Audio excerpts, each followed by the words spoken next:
This is a picture of me as a tyke. There's a lot more going on below the surface here. There are many ironies in this picture. I actually educate and speak about, not using native mascots for sports teams and things like that now. My mother did her law degree in Washington, D.C., so I actually went to school out there for a few years. And when I did, I was the only native kid in my class.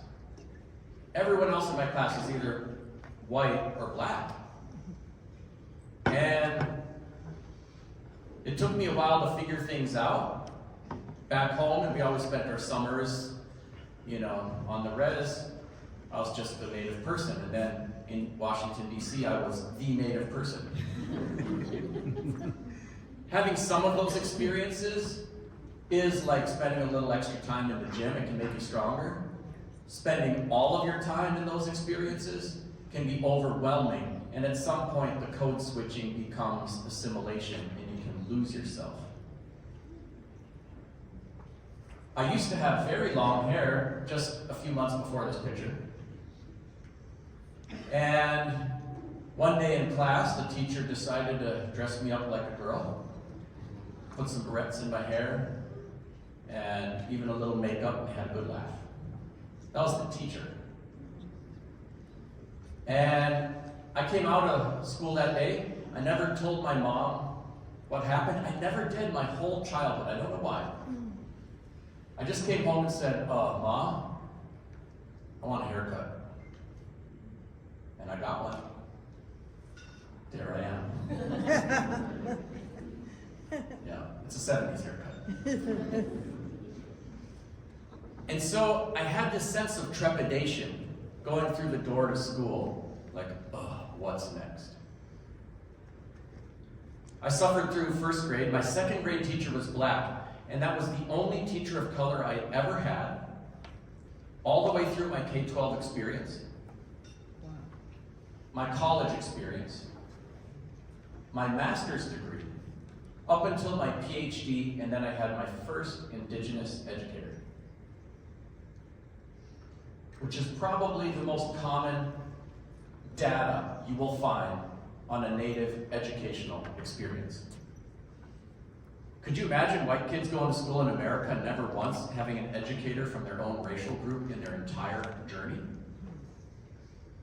Or never once having an opportunity to learn about how white folk helped make America the wonderful place it is?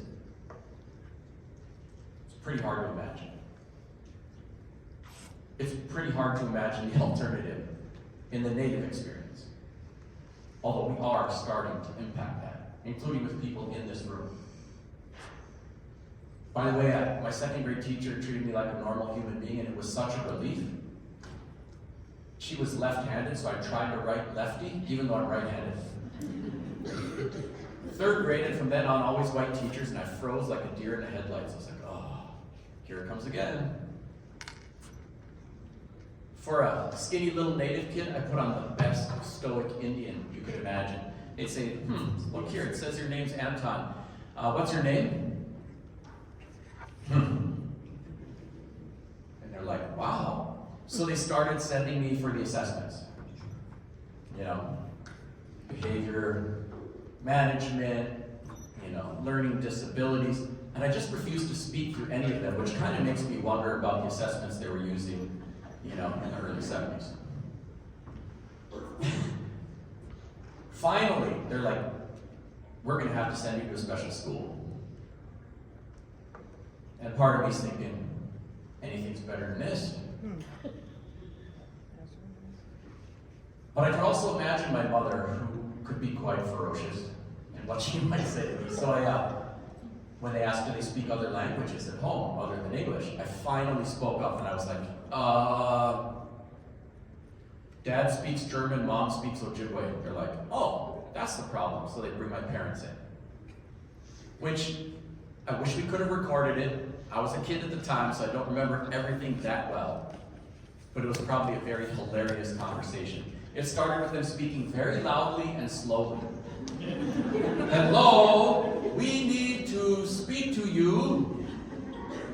about your son. You know, my parents are looking at each other like, what is going on? I don't know what my mom said. I'm sure it was snarky and snippy. I'm sorry, sir, could you distill the salient parts of your communication? That doesn't make any sense to us at all. They speak English. Was that English? I don't know. And so, she then also turned and gave me the native Mother Godzilla laser vision death stare. Started to speak. But that was 3 years of behavior change off of one day. Not everybody has the same day, but a lot of our kids have a day. So, I remember this day. The hair was now short. I was trying to fit in. I love my parents so much. I think they did a remarkable job. I still try to figure out what they put in the formula that helped me and my siblings do so well, and try to replicate that with my kids. Like, they were kind of hard at times, like stacking wood for my dad. He'd come push the pile, and if it was wobbly, he'd just push it all over and say, try again, you know. I'd say, I want to go to a friend's house, and he'd say, well, figure it out. And I was like, but I am 12. He's like, you got a bike? He's like, we're 10 miles from town. He's like, you seem able-bodied to me, give it a shot. He was like, kind of like that, you know? So I was like, I'm going to try more of that, you know? But then again, you know, if you go too hard, you can hurt kids. And so I've always been searching for the right measure of not helicoptering them and not leaving them alone to deal with everything. And there's no magic number or formula, and every kid different.